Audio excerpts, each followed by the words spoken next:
Carta ao povo de Belo Horizonte. Belo Horizonte é a capital do estado de Minas Gerais, sendo uma das poucas cidades brasileiras cuja construção não foi aleatória, mas planejada.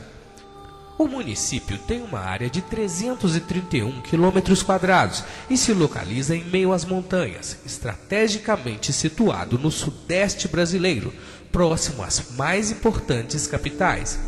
Sua população é de nada menos que 2.375.151 pessoas, com densidade demográfica superior a 7.000 pessoas, tornando-a uma das maiores e mais importantes cidades do Brasil. 99,4% das pessoas entre 20 e 29 anos sabem ler e escrever. Mas estes dados não refletem a baixa escolaridade geral. A maioria da população, 29,4%, sequer completou o primeiro grau.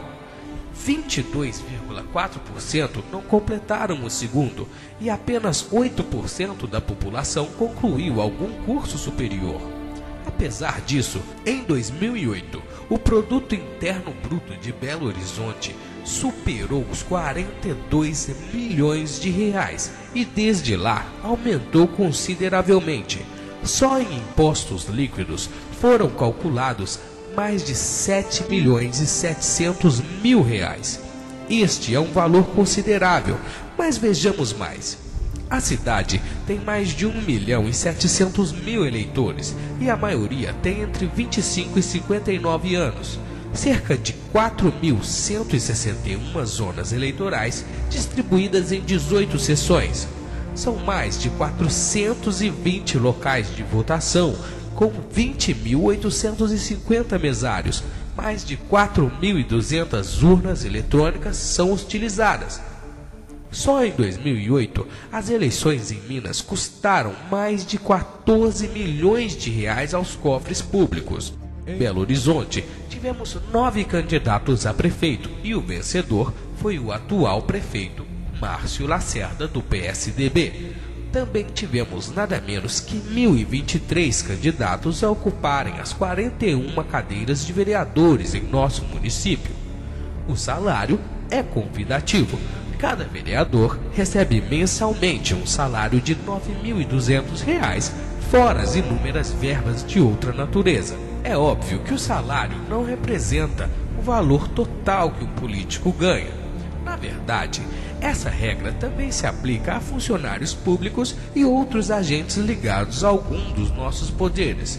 Em 28 de dezembro de 2011, por exemplo, a Prefeitura de Belo Horizonte divulgou um concurso para provimento de 117 vagas de nível superior.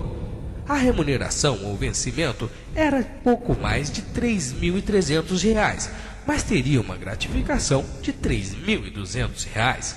Ou seja, o total pago supera os R$ 6.500, muito embora o salário mencionado fosse pouco superior aos R$ 3.000. É certo que os vereadores, além do salário, recebem verbas indenizatórias de cerca de R$ 15.000 por mês. Como se não bastasse, em 16 de dezembro de 2011, os vereadores aprovaram um aumento para si mesmos de nada menos que 62%, fazendo com que seus salários fossem aumentados de R$ 9.000 para R$ 15.000 por mês.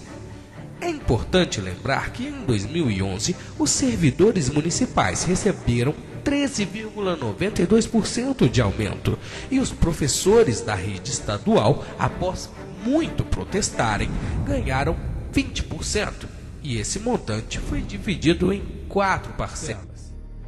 O projeto em que os vereadores aprovaram o aumento a si mesmos poderá ser vetado pelo prefeito Márcio Lacerda, e nesse sentido estão sendo feitos inúmeros protestos pelas ruas da capital.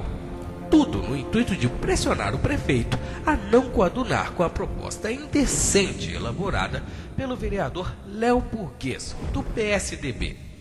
A biografia que consta em seu site omite inúmeros dados interessantes sobre este vereador.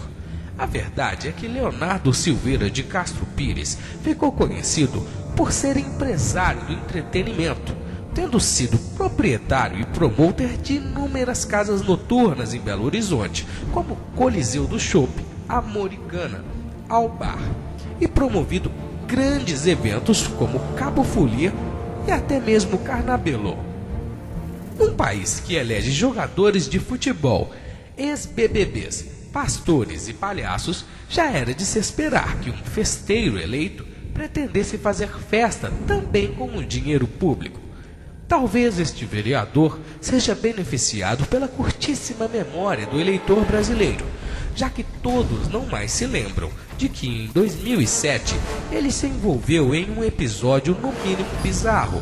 Conforme amplamente noticiado à época, Léo Burguês protagonizou uma grande confusão com 2 travestis em seu carro próximo a motéis da BR-040. Os travestis, Sara e Monique, chamaram a polícia por sofrerem agressões de Léo após um programa sexual mal sucedido, sendo que ele seria um antigo freguês. Com isso, o vereador foi quase expulso de seu partido, o PSDB, mas algumas notícias foram estranhamente retiradas do ar. A população se esqueceu do fato e ele foi eleito vereador novamente em 2008. Nessas eleições, ele foi multado em valor superior a R$20 mil por ter realizado propaganda eleitoral irregular. Em maio daquele ano, ele realizou um torneio de truco em um bar de Santa Luzia, seguido de um show de pagode. Acredite, este é o presidente da Câmara de Vereadores de Belo Horizonte. Em 13 de dezembro de 2011, ele pôde ser visto em uma confraternização com outros vereadores, sentado ao lado do prefeito, que é do mesmo partido. Esta imagem demonstra a proximidade entre os políticos e nos preocupa.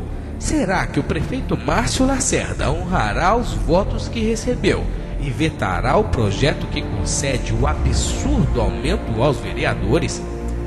Esperamos ansiosamente que sim, porque nossos parlamentares obviamente não necessitam de mais dinheiro, devendo se contentar com a gorda fatia que já recebem de nossos impostos.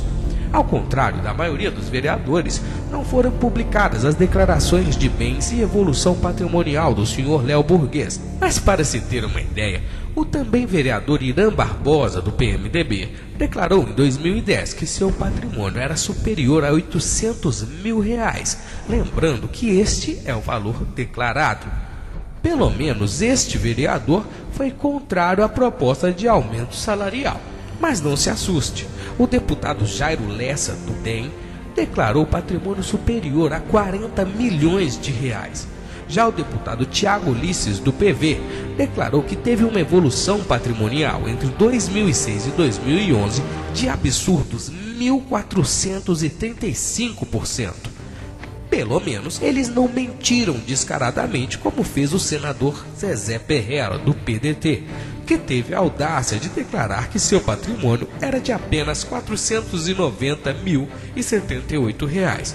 O filho dele, Gustavo, foi eleito deputado estadual pelo mesmo partido e declarou possuir praticamente R$2 milhões em bens. Ao que parece, surpreendentemente, Gustavo é um milionário, enquanto Zezé Perrella possui apenas uma boa casa e um bom carro. E o mais impressionante é que a Justiça Eleitoral aceitou e validou essas declarações. Não tivemos acesso às que foram entregues pelo vereador Léo Burguês. É óbvio que ele não foi o único responsável pelo aumento, mas certamente é um parlamentar que merece ser destacado, mesmo numa Câmara de atuação totalmente questionável. Apenas para exemplificar, temos que em maio de 2010, a Câmara Municipal de Belo Horizonte gastou R$1.100.000 em 87 computadores e 45 impressoras. Cada computador foi comprado por R$6.200 e as impressoras custaram R$14.300 cada uma. Seu alto preço tinha como justificativa a capacidade de imprimir 50 mil páginas e fazer 20 impressões por minuto. É certo que inúmeros vereadores se candidatariam para deputado estadual e que essa compra ocorreu há 5 meses das eleições, mas todos insistiram que a compra dos equipamentos não levou isso em conta e que não iriam utilizá-los para fazer nenhum material de campanha, incluindo folders, cartazes e santinhos. E eles realmente esperavam que acreditássemos nisso. Lembre-se, nós temos 41 vereadores na Câmara e ela tem um orçamento anual que supera os 129 milhões de reais, sendo que mais de 3 milhões equivalem ao gasto previsto para cada parlamentar.